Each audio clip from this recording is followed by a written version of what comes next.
vocês. Vocês sabem que vocês são todos muito queridos, tá joia?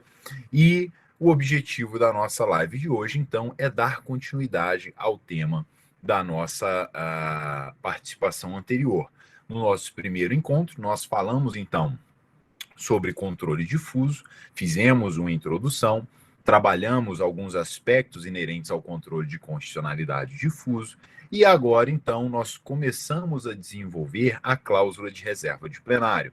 Eu destaquei com os senhores no nosso último encontro que o que mais é cobrado em sede de controle difuso é justamente a aplicação da cláusula de reserva de plenário e as suas respectivas exceções. Bom, o objetivo das nossas lives é capacitá-los para acertar todas as questões, seja em sede de exame de ordem, seja em sede de concurso público. Então eu peço por gentileza que vocês venham comigo. Professor Igor Marcelo, se o senhor me ouve, por gentileza, disponibiliza aqui no chat o link do nosso grupo da OAB. Por gentileza, eu vou disponibilizar o material das aulas de controle de constitucionalidade lá, tá, pessoal? Então, quem quiser ter acesso, entra no grupo, baixa o material. Se depois não quiser permanecer no grupo, pode sair, não tem nenhum problema, tá bom? É que nós aqui estabelecemos esse canal para transmitir o material para vocês. Combinado? Então, olha, por gentileza, acompanhe o raciocínio comigo. Se surgir alguma dúvida, me interrompa. O que nós planejamos para o nosso segundo encontro de controle de constitucionalidade? Nós vamos encerrar cláusula de reserva de plenário, abordando todas as suas exceções, e eu vou destacar ponto a ponto o que é cobrado no exame de ordem e o que é cobrado em concurso público. Então venham comigo, vamos acompanhar aqui o raciocínio, ok? No nosso próximo encontro, o que eu achei interessante? Próximo encontro, nós faremos só resolução de questões, combinado? Então, próximo encontro, nós vamos gastar aqui 1 hora resolvendo todas as questões inerentes a controle difuso, a cláusula de reserva de plenário. Na semana que vem, nós teremos mais 3 encontros, aí nós trabalharemos o controle concentrado, as suas respectivas ações, e também teremos uma live só para resolver questões, ok? Joia? Professor, acho que fica mais fácil disponibilizar aqui no chat o link. Pode disponibilizar aqui no chat, tá bom? Quem estiver lá no grupo e quiser nos auxiliar.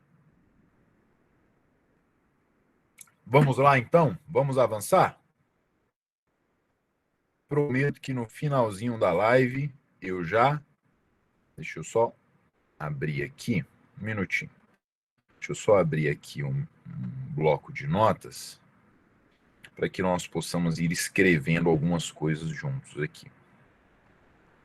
Ok. Agora sim, deixa eu compartilhar minha tela.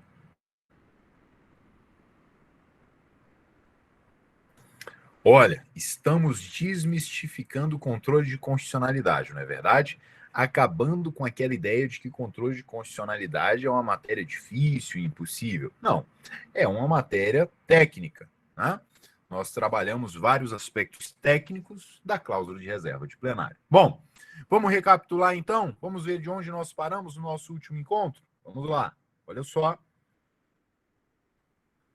Nós lemos, então, no nosso último encontro, o artigo 97 da Constituição. O artigo 97 expressa no texto constitucional o que é e como funciona a cláusula de reserva de plenário. Afirma o artigo 97 que somente pelo voto da maioria absoluta de seus membros, quando você lê essa parte, você já sabe que o constituinte estava se referindo ao pleno. Então, somente pelo voto da maioria absoluta de seus membros, dos membros do pleno, ou dos membros do respectivo órgão especial, então, o órgão especial, poderão os tribunais. A cláusula de reserva de plenário se aplica aos tribunais. Declarar a inconstitucionalidade, a cláusula de reserva de plenário é indispensável para a declaração de inconstitucionalidade. Para que se declare a constitucionalidade, precisa observar a cláusula de reserva de plenário? Não. De lei ou ato normativo do poder público. Maravilha? Perfeito? Então vamos comigo. Já entendemos como é que funciona a cláusula de reserva de plenário, não é mesmo? Vamos recapitular aqui? Olha só, imagina o seguinte exemplo, vem comigo. Nós temos um juiz singular de uma vara criminal. Já falamos que o controle difuso pode ser exercido por qualquer magistrado dentro da estrutura do Poder Judiciário que exerce jurisdição, ok? É um dever do magistrado. O controle difuso, que também é conhecido como controle norte-americano, porque tem as suas origens lá no direito norte-americano, ok? O famoso caso Marshall versus Marbury, ok? Então imagina, temos aqui um exemplo, uma ação criminal. Poderia ser uma ação civil, uma ação trabalhista, enfim. O juiz singular, então, condena o nosso cliente. O juiz singular condena o nosso cliente. Uma das partes dessa sentença condenatória estipula que o regime será integralmente fechado. O que nós faremos como advogados de defesa? Apelaremos. Fizemos a nossa apelação. Qual vai ser o pedido da nossa apelação? Que o regime não seja integralmente fechado, que o regime inicialmente seja o semiaberto ou aberto, se for o semiaberto, que ele possa progredir ali no cumprimento da pena. Perfeito? Esse é o meu pedido. Qual é a minha causa de pedir? A minha causa de pedir é que a lei que estabelece o regime integralmente fechado é inconstitucional. Essa lei que estabelece o regime integralmente fechado é inconstitucional. É inconstitucional por quê? Porque viola a Constituição, que estabelece o princípio da individualização da pena. Maravilha? Controle difuso, a inconstitucionalidade não é o pedido, é a causa de pedir. Perfeito? Fiz a minha apelação. Na minha apelação, então, eu suscitei um incidente de arguição de inconstitucionalidade. Dentro da minha apelação, eu abro um tópico, incidente de arguição de inconstitucionalidade, e lá eu vou explorar a inconstitucionalidade dessa lei que estabeleceu o regime integralmente fechado. Perfeito? Bom, minha apelação vai ser autuada, vai ser distribuída, e ela vai parar em um órgão fracionário. Órgão fracionário pode afirmar que uma lei ou ato normativo é inconstitucional? Não. Por quê? Por conta da cláusula de reserva de plenário. De acordo com a cláusula de reserva de plenário, órgão fracionário, regra, vamos ver uma exceção, órgão fracionário não aplica, não determina inconstitucionalidade de norma. Só quem pode fazer isso no âmbito dos tribunais é o pleno ou órgão especial. Mas o órgão fracionário é aquele que vai apreciar a minha apelação. Logo, a minha apelação vai ser distribuída para um órgão fracionário, uma câmara ou uma turma. Perfeito? Pois bem, o relator, então, verificou que eu suscitei um incidente. O que ele vai fazer? Ele vai submeter aquele incidente à apreciação dos seus colegas do órgão fracionário. Perfeito? Bom, ao apreciarem este incidente, nós vamos ver como é que isso funciona no CPC. Ao apreciarem este incidente, eles vão deliberar se vão rejeitar a minha arguição de inconstitucionalidade ou se eles irão acolher a minha arguição de inconstitucionalidade. Se eles rejeitarem, se o órgão fracionário, a turma, a Câmara, rejeitarem a minha arguição, o que eles fazem?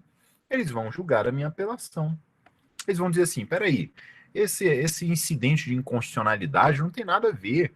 O advogado falou que essa lei que estabelece o regime integralmente fechado é inconstitucional. Imagine, isso não tem nada a ver o que o advogado está falando, é uma lei constitucional. Opa, o órgão fracionário pode dizer que a norma é constitucional? Pode. Para afirmar a constitucionalidade, precisa observar a cláusula de reserva de plenário? Não, somente para afirmar a inconstitucionalidade.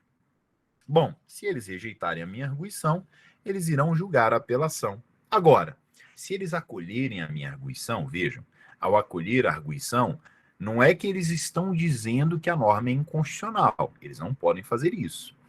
Ao acolher a arguição, o órgão fracionário simplesmente está dizendo assim, olha, este incidente provocado pelo advogado merece ser apreciado pelo pleno ou pelo órgão especial.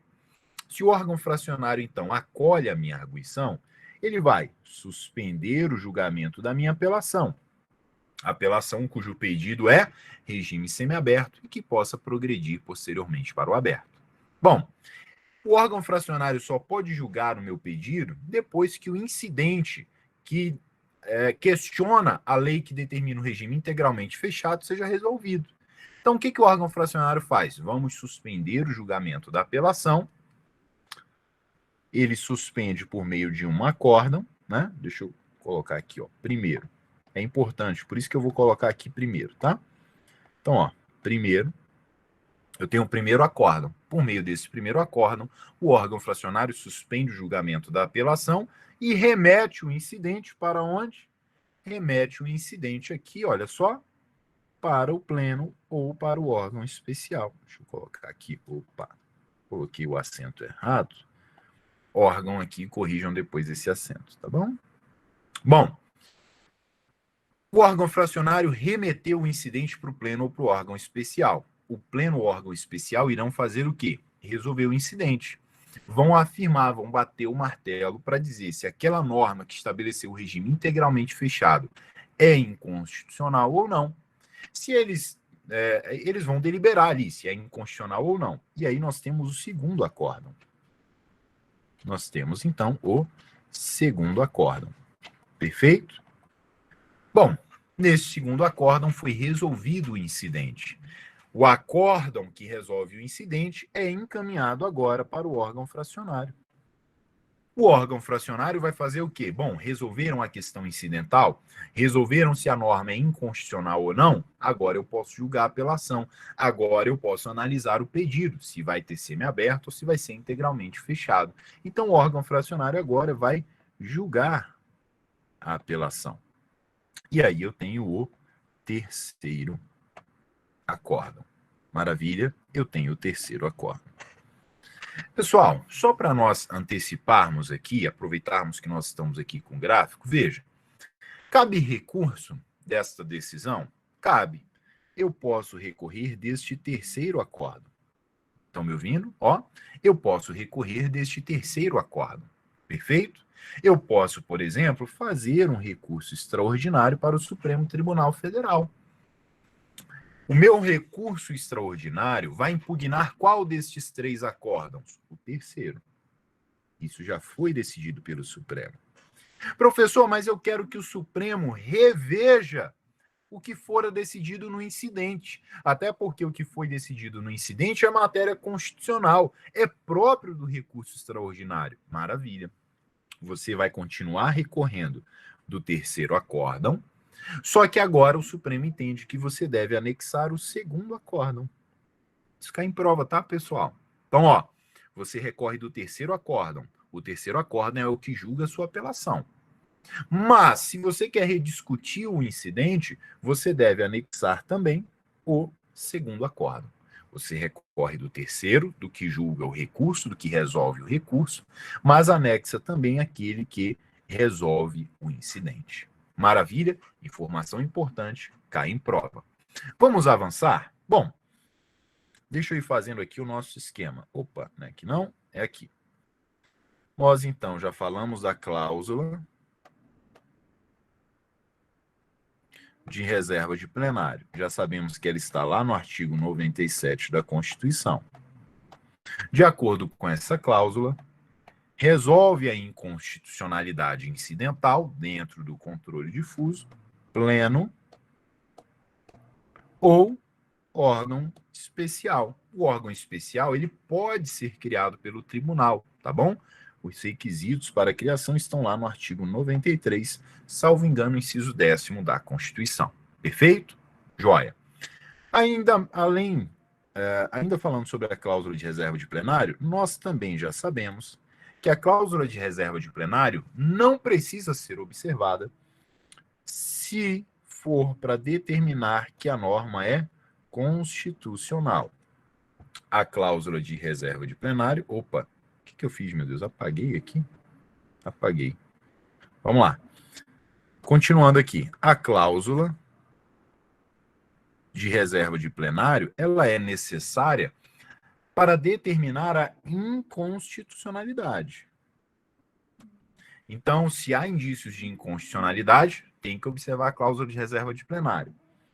Se há indícios de que a norma é constitucional, se o meu incidente de inconstitucionalidade é rejeitado, para que o órgão fracionário afirme a constitucionalidade, não precisa observar a cláusula de reserva de plenário. Ok? Perfeito? Pois bem, vamos continuar avançando aqui. Vamos voltar aqui para o nosso material.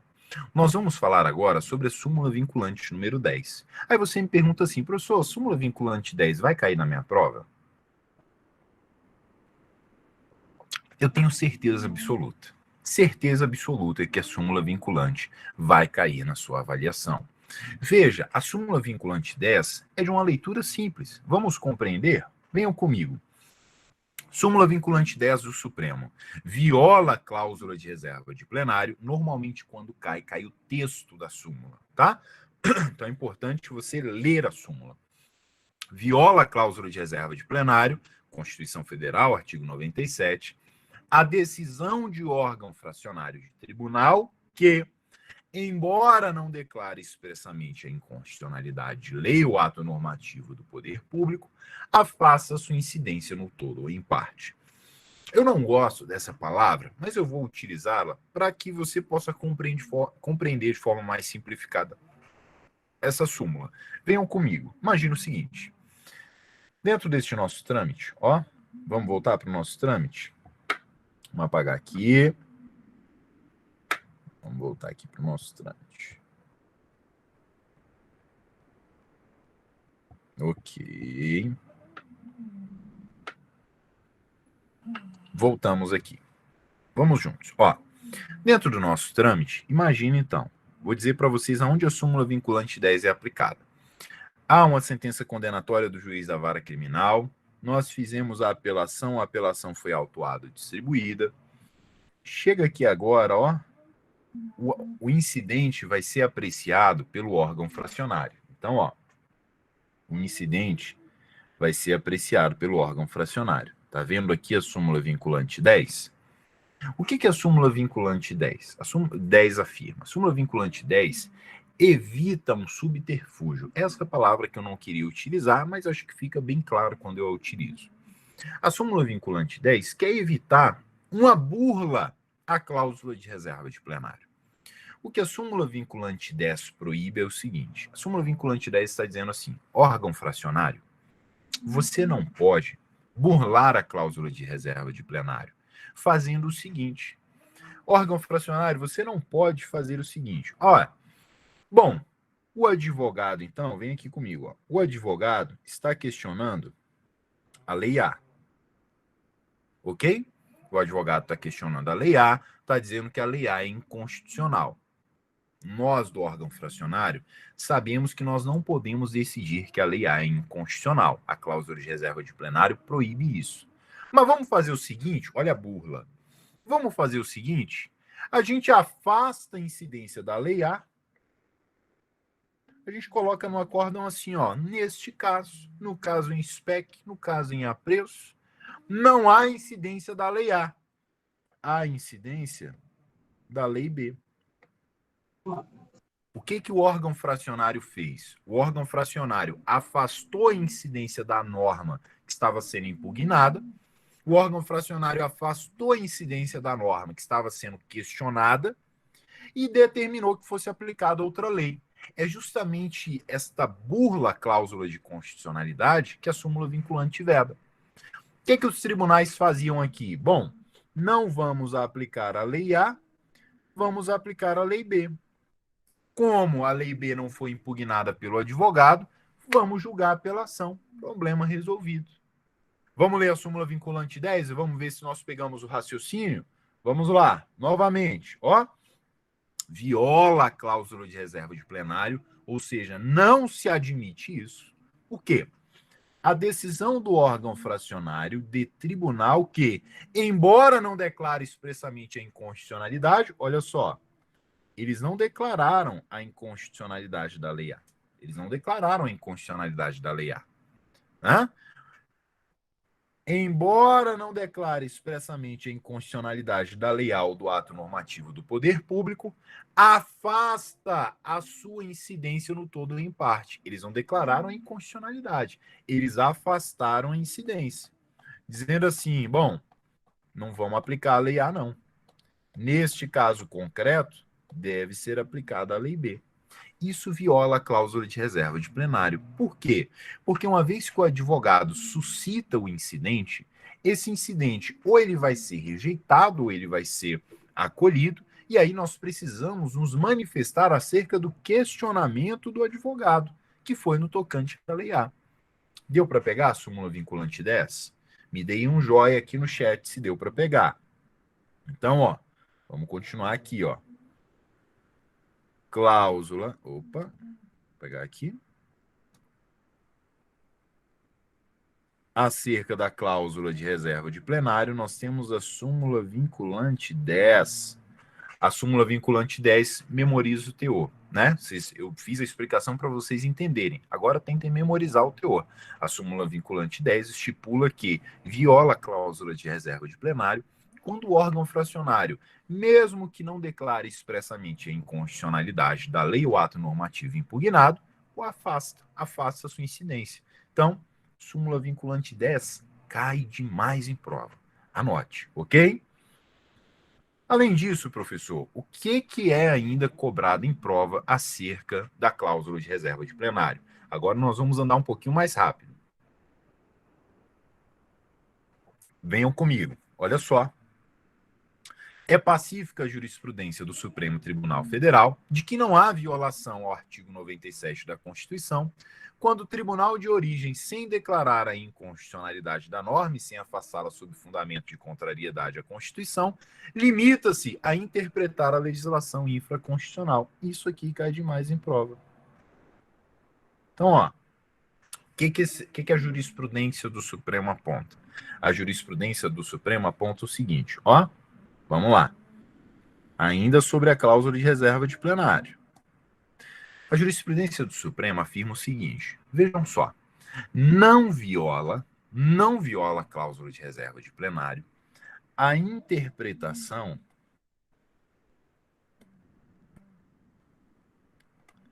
da norma que está sendo impugnada. Não viola a cláusula de reserva de plenário a interpretação da norma que está sendo impugnada. Professor, me dá um exemplo para eu entender agora mesmo. Venham comigo. O que é isso aqui? Vamos imaginar que a Lei A é o objeto do nosso incidente de inconstitucionalidade. Nós estamos questionando a Lei A. Agora vejam, a Lei A pode ser interpretada de três formas distintas. A Lei A pode ser interpretada de três formas distintas. Então eu posso ter a primeira interpretação, a segunda e posso ter a terceira interpretação. Vejam só, eu enquanto advogado, vamos manter o nosso raciocínio daquele quadro lá. Eu enquanto advogado, então, faço impugnação da Lei A, arguo o incidente de inconstitucionalidade da Lei A, afirmando que a Lei A é inconstitucional. E para isso eu utilizo esta interpretação. O órgão fracionário, então, vai apreciar minha apelação. Veja, não viola a cláusula de reserva de plenário se o órgão fracionário disser o seguinte: doutor, muito bem, nós analisamos aqui sua apelação, verificamos que o senhor fez um incidente, só que nós interpretamos a Lei A. Eles podem interpretar a Lei A? Podem. Viola a cláusula de reserva de plenário? Não. Nós, órgão fracionário, interpretamos a Lei A. E ao interpretar a Lei A, fica nítido que não deve ser aplicada essa interpretação. Essa interpretação que o senhor fez é um pouco forçosa.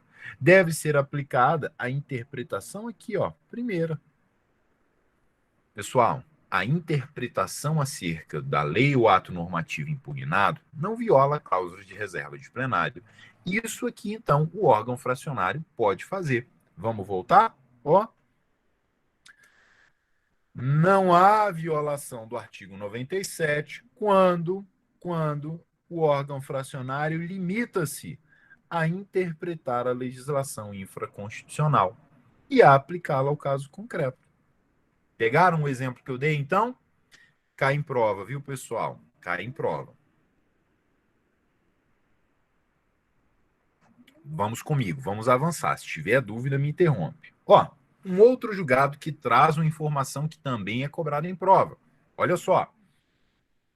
Essa corte, no julgamento da ADI 2, da relatoria do ministro Paulo Brossá, Parará, decidiu que o exame da compatibilidade de legislação pré-constitucional com a nova carta não se confunde com a declaração de constitucionalidade ou inconstitucionalidade, pois se traduz em juízo de recepção ou não recepção.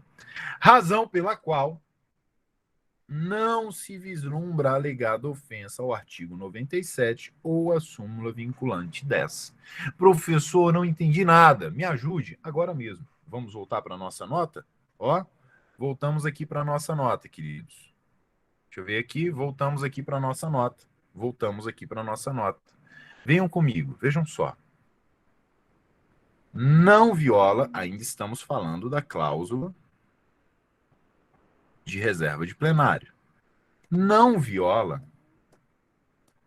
a cláusula de reserva de plenário, ou seja, a cláusula de reserva de plenário não é exigível ou não é exigida quando nós estivermos trabalhando, vejam, cuidado, juízo de compatibilidade. Professor, me ajude. Vamos construir o raciocínio juntos? Primeira informação para que você entenda isso aqui. Juízo de compatibilidade não se confunde com juízo de inconstitucionalidade. Uma coisa é verificar se a norma é compatível com a Constituição. Outra coisa é verificar se a norma é inconstitucional. Professor, parece a mesma coisa. Não é. Eu vou lhe explicar. Venham comigo. Olha só. No juízo de compatibilidade, o que eu tenho? Eu tenho aqui a Constituição de 88, ok? E eu tenho as normas anteriores à Constituição de 88. Deu para entender?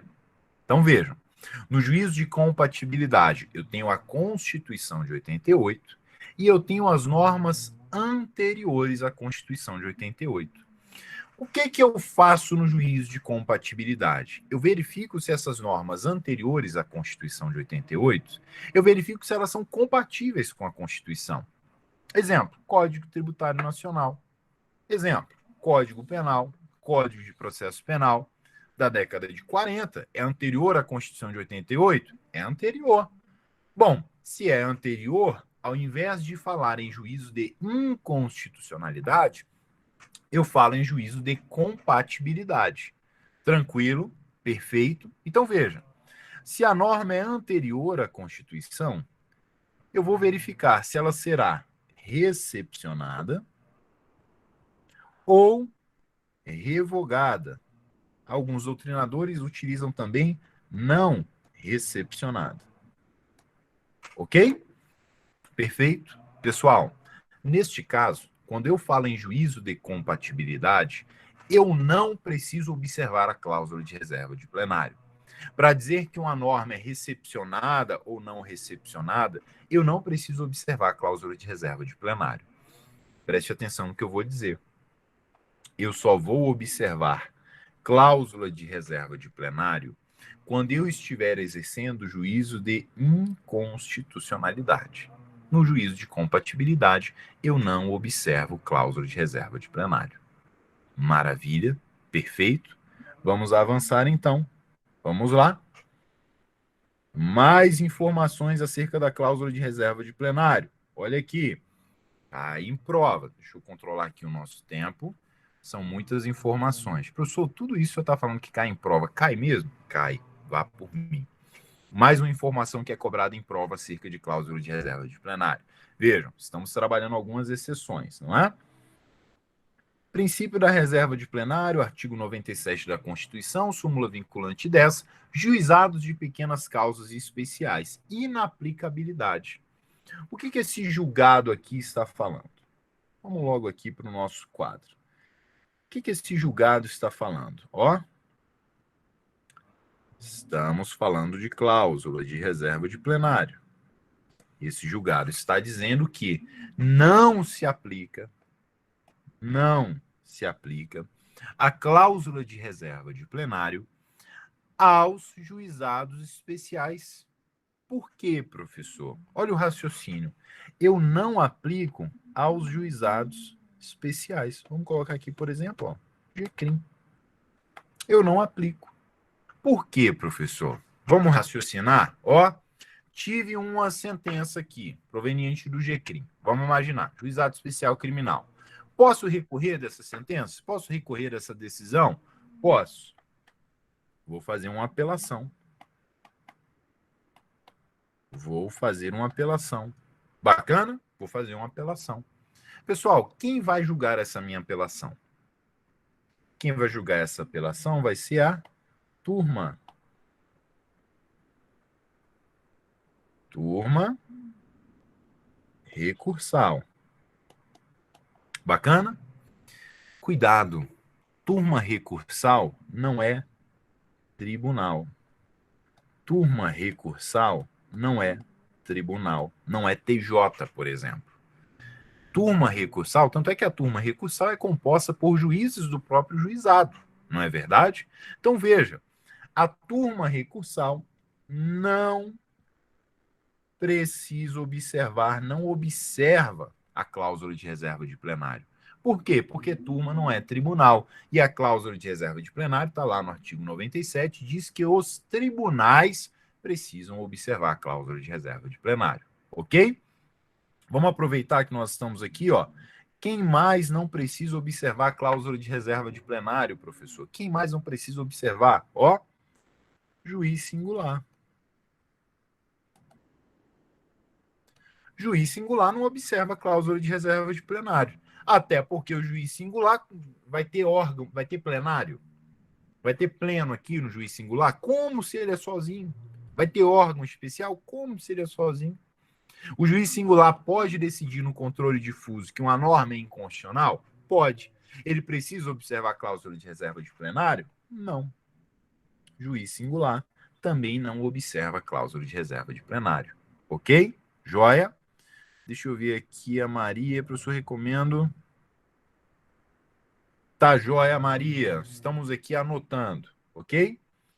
Vamos lá. Vamos para a próxima aqui. Mais um julgado.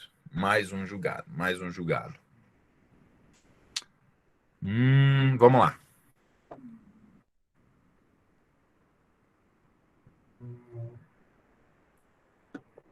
Olha aí, pessoal. Reserva de plenário, pererê, parará. O princípio da reserva de plenário, previsto no artigo 97 da Constituição, e a que se refere à súmula vinculante 10, diz respeito à declaração de inconstitucionalidade de lei ou ato normativo do poder público.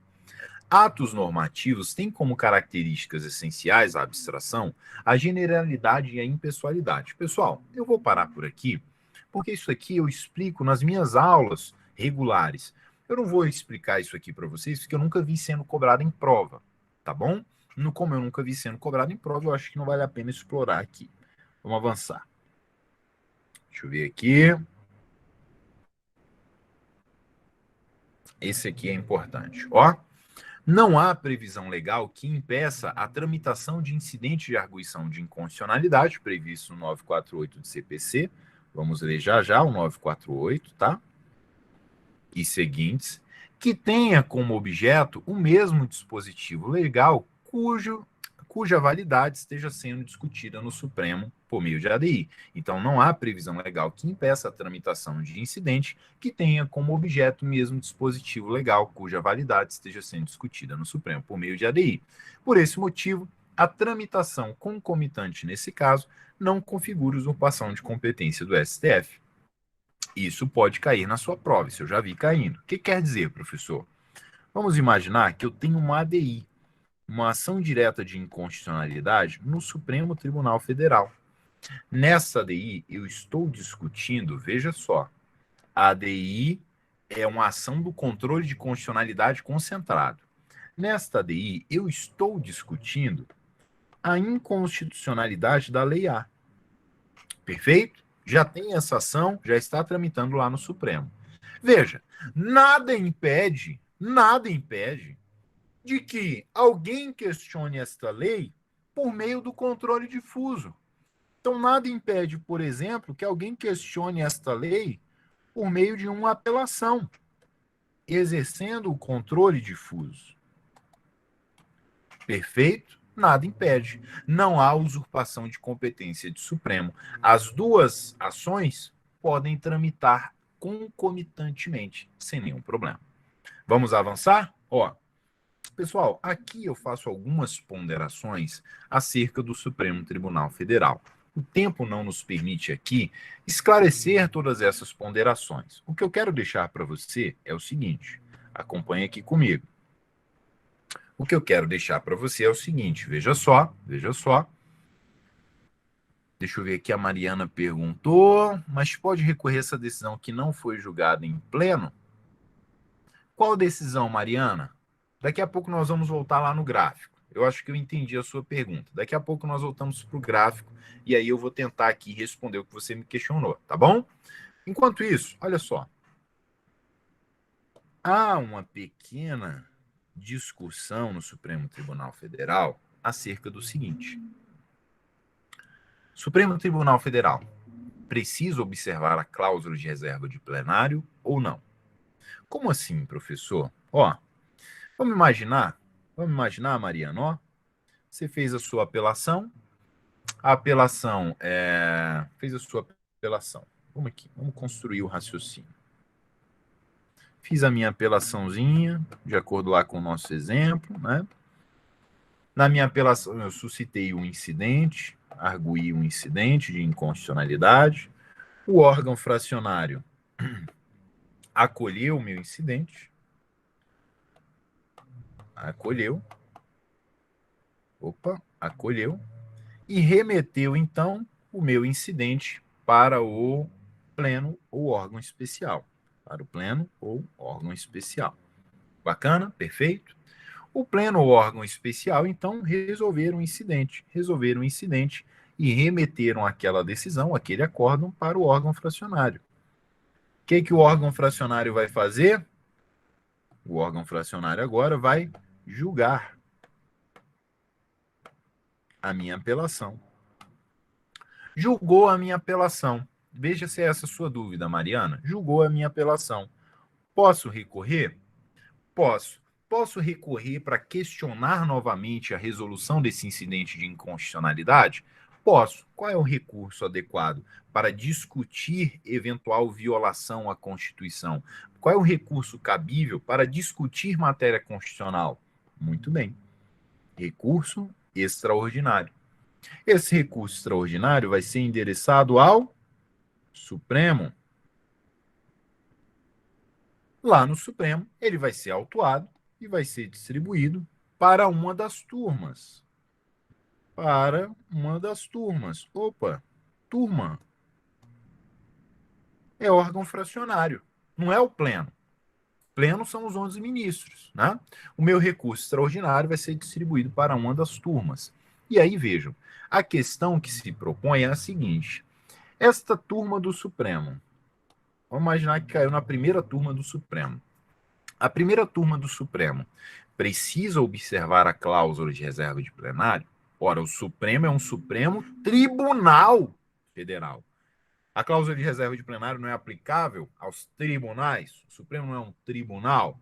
Pois bem, questiona-se então se a turma do STF pode reapreciar, pode rever esse incidente de inconstitucionalidade ou se deve submeter ao pleno. Pessoal, se a sua avaliação for objetiva, e normalmente vai cair enquanto questão objetiva, porque há uma divergência, né?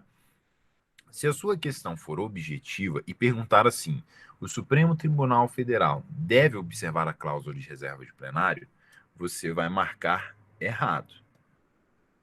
Hoje, o que ainda prevalece é que o Supremo não precisa observar a cláusula de reserva de plenário, porque é uma corte constitucional, então entende-se que é precípua, né? É uma atribuição precípua, faz parte da sua finalidade principal apreciar questões constitucionais, em que pese existirem alguns argumentos divergentes. Então, vou repetir. Se cair na sua prova objetiva, sim, depende da banca também, tá? Então, por isso que é importante resolver questões daquela banca da prova que você vai fazer. Mas hoje, o que ainda prevalece nas bancas é: o Supremo Tribunal Federal não precisa observar a cláusula de reserva de plenário. A cláusula de reserva de plenário não se aplica ao Supremo Tribunal Federal.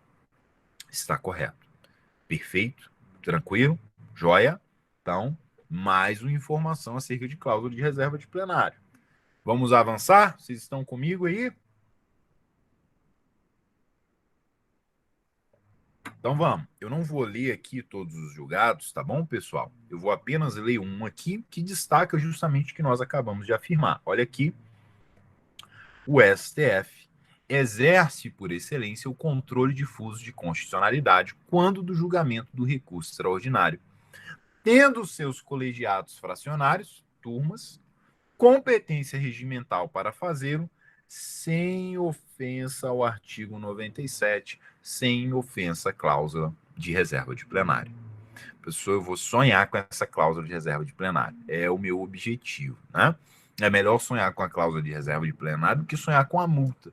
Hoje eu sonhei, olha aí, professor Igor, sonhei que eu estava abrindo uma multa de mais de R$ 400. Fala a verdade, não é melhor sonhar com a cláusula de reserva de plenário? É melhor, não é verdade?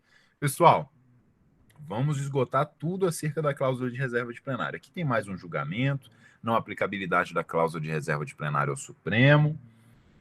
Vamos ver aqui. Tá, aqui são as matérias de divergência, pererê. Ó, olha aí. Mariana, olha a súmula 513, e aí eu vou voltar lá para o nosso gráfico para responder sua pergunta. Súmula 513 do Supremo. A decisão que enseja a interposição do recurso ordinário ou extraordinário não é a do plenário que resolve o incidente de inconstitucionalidade, mas a do órgão, câmaras, grupos ou turmas, que completa o julgamento do feito. A decisão que enseja a interposição do recurso ordinário ou extraordinário não é a do plenário que resolve o incidente de inconstitucionalidade, mas a do órgão, câmaras, grupos ou turmas, que resolve, que completa o julgamento do feito. Vamos lá, Mariana, para o nosso gráfico, para ver, então, se eu consigo responder aqui a sua dúvida. Olha só, nosso gráfico. Voltamos. Vou só apagar isso aqui, pessoal. Minutinho. Pronto, só para ficar mais limpa aqui a tela. Excelente, excelente. Bom, então vejam só. O que aquela súmula está afirmando? Vamos imaginar que o órgão fracionário acolheu a nossa arguição de inconstitucionalidade. Perfeito? O que o órgão fracionário vai fazer? Ó, o que o órgão fracionário vai fazer? Suspende o julgamento da apelação. Aqui nós temos o primeiro acórdão, Mariana. Primeiro acórdão. Ok? O acórdão que suspende o julgamento da apelação e remete a arguição para o pleno ou órgão especial. Então, ó, o incidente vai ser resolvido pelo pleno ou pelo órgão especial. Este acórdão que resolve o incidente, vamos colocar aqui, ó, é o segundo acórdão. O recurso extraordinário, é isso que a súmula está dizendo, o recurso extraordinário não é cabível deste segundo acórdão. O recurso extraordinário não é cabível deste segundo acórdão. O recurso extraordinário não é cabível do acórdão que resolve o incidente. Veja, o recurso extraordinário é cabível do acórdão que resolve, que completa o feito, que é o terceiro acórdão.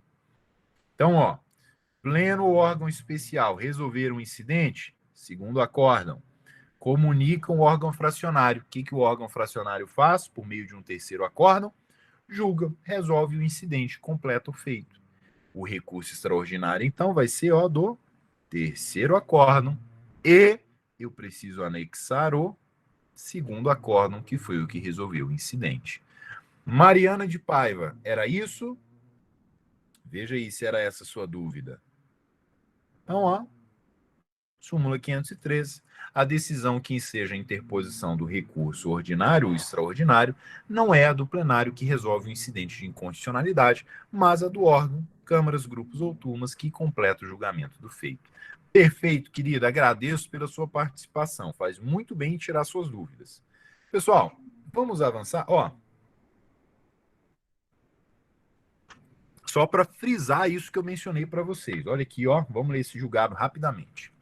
Recurso extraordinário, acórdão impugnado, inconstitucionalidade, decisão do plenário do acórdão especial, juntada necessidade. Concluindo o órgão julgador na esteira de pronunciamento em incidente de inconstitucionalidade pelo conflito da norma com a Constituição Federal, necessária é a juntada da decisão do plenário ou do órgão especial formalizada quando da apreciação do incidente, e isso em face à competência prevista no artigo 97 da Lei Maior da República. O que o ministro Marco Aurélio afirmou aqui? Ele afirmou o seguinte, olha, você recorre do terceiro acórdão, mas você precisa juntar o segundo acórdão, que foi aquele que apreciou o incidente. Perfeito? Tranquilo? Pessoal, vamos avançar. Isso é muita informação. Mas tá vendo que é tranquilo? Não é difícil. É técnico, mas não é difícil. Concorda comigo? Concorda?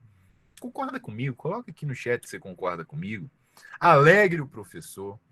Pessoal, vamos lá. Vamos verificar, então, o que o CPC estipula acerca da apreciação deste incidente, ok? Vamos lá. Tatiana, Giovana, muito obrigado. Olha aí.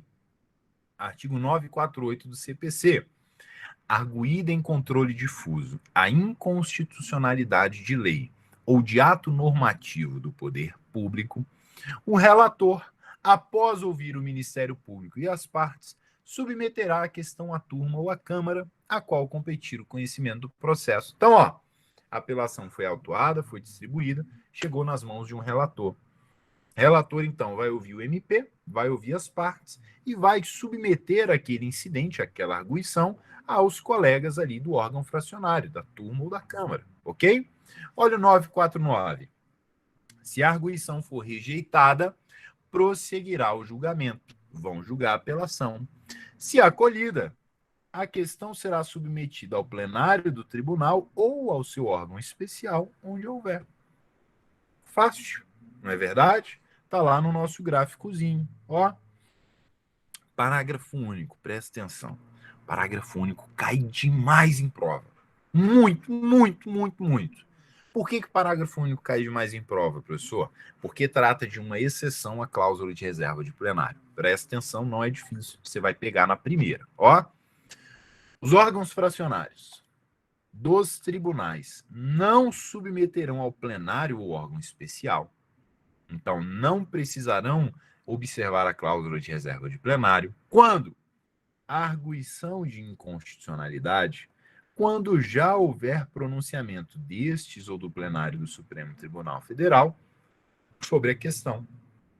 Professor, me ajuda a entender agora mesmo. Vamos lá. Ó. Estamos falando de cláusula de reserva de plenário. Não se aplica a cláusula de reserva de plenário, ou seja, os órgãos fracionários, vocês já sabem que órgãos fracionários são turmas, são câmaras, não é? São grupos, seções. O órgão fracionário, meus queridos, o órgão fracionário não precisa observar a cláusula de reserva de plenário quando já há manifestação ou do pleno ou do órgão especial ou do plenário do Supremo Tribunal Federal acerca daquela matéria.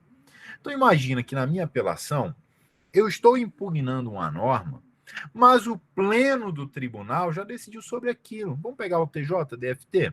O pleno do TJDFT, ou o órgão especial do TJDFT, já resolveu aquilo, já julgou um caso idêntico na semana passada.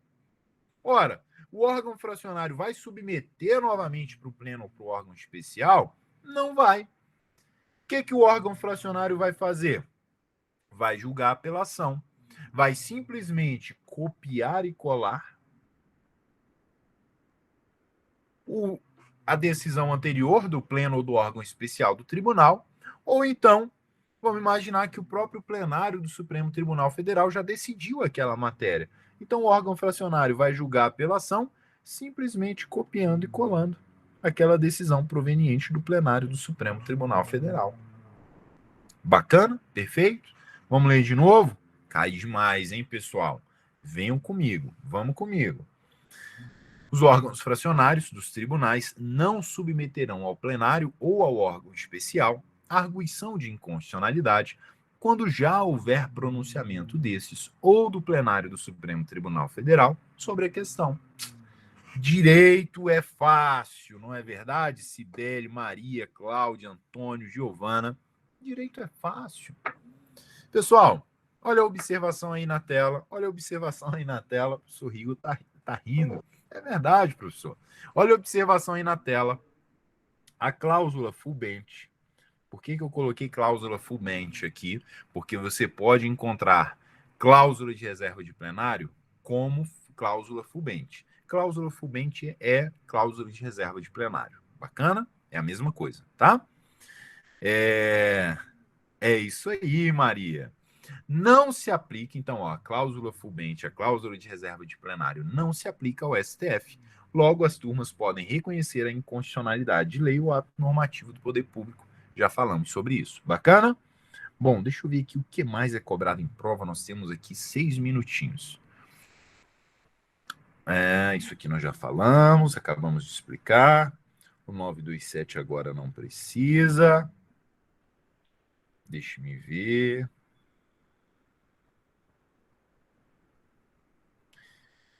O 950 também agora não precisa. Esse aqui também não. Esse aqui também não. Modulação dos efeitos da decisão cai. Vamos falar então de modulação? Vamos falar de modulação? Ó. Agora, nós conseguimos vencer tudo que é importante com relação à cláusula de reserva de plenário, ok? Esgotamos tudo que eu falei para vocês cá em prova. Esgotamos, então, cláusula de reserva de plenário. Mas ainda há algumas informações importantes. Eu acredito que mais 3 que podem ser cobradas aí em prova, que diz respeito ao controle difuso. Então, ó, controle difuso. Nós já trabalhamos algumas características, já falamos sobre a cláusula de reserva de plenário, mas ainda há algumas outras situações que podem ser cobradas na sua prova. Por exemplo, no controle difuso, admite-se a modulação dos efeitos da decisão.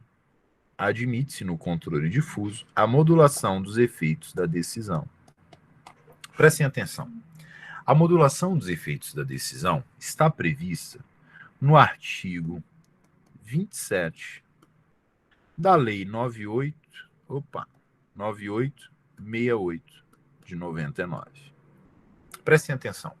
A Lei 9868 de 99, ela estipula o regramento, o procedimento inerente ao controle concentrado. A modulação dos efeitos foi pensada, foi criada para o controle concentrado. Entretanto, o Supremo Tribunal Federal entende que, em que pese a modulação dos efeitos, que está lá no artigo 27, ter sido criada para o controle concentrado, pode ser aplicada a modulação dos efeitos da decisão para o controle difuso. E aí nós precisamos saber como é que o Supremo Tribunal Federal pode modular os efeitos dessa decisão. Vamos ler o artigo 27, e aí eu já vou destacar os requisitos, tá bom? Vamos lá. Artigo 27 da Lei 9868 na tela aqui para vocês. Ó. Pessoal, via de regra, nós falamos isso no nosso primeiro encontro, né? Via de regra, nós teremos então que os efeitos da decisão em sede de controle difuso serão aqui, ó. Opa. Deixa eu pegar aqui a caneta. Via de regra, os efeitos da decisão. Engraçado, não quer mais riscar. Não tem problema. Ó, via de regra, os efeitos da decisão serão ex tunc, ok? E inter partes. Está aqui em cima. Os efeitos serão, em regra, retroativos, ex tunc e inter partes. A modulação dos efeitos da decisão vem justamente excepcionando essa regra dos efeitos retroativos, Olha o que diz o artigo 27. Olha o que diz o artigo 27. Ao declarar a inconstitucionalidade da lei, de lei ou ato normativo, e tendo em vista, olha agora o que é necessário para modular os efeitos, tendo em vista razões de segurança jurídica ou excepcional interesse social, poderá o Supremo Tribunal Federal, por maioria de 2/3 de seus membros, então, só quem pode modular? Supremo Tribunal Federal. Vai modular quando decidirem quantos ministros do Supremo sobre a modulação? 2/3. 2/3 equivale a 8, tá, pessoal? Só quem modula é o Supremo, eu preciso ter 2/3, que equivale a 8. Somente diante de razões de segurança jurídica e excepcional interesse social. Vamos de novo, desde o início?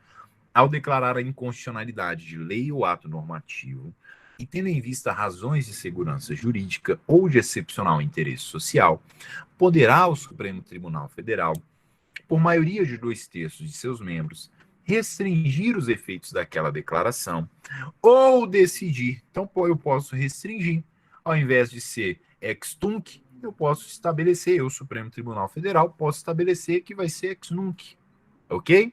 Ou decidir que ela só tem eficácia a partir de seu trânsito em julgado ou de outro momento que venha a ser fixado. Então, a ideia da modulação dos efeitos é permitir que o Supremo determine a partir de quando aquela decisão vai produzir os seus efeitos. Joia, tranquilo. Bom, nosso horário aqui já se esgotou, mas eu encerro aqui falando justamente sobre a modulação dos efeitos. Tem mais uma informaçãozinha que de vez em quando, já foi tanto cobrado em prova, que de vez em quando é que está caindo agora.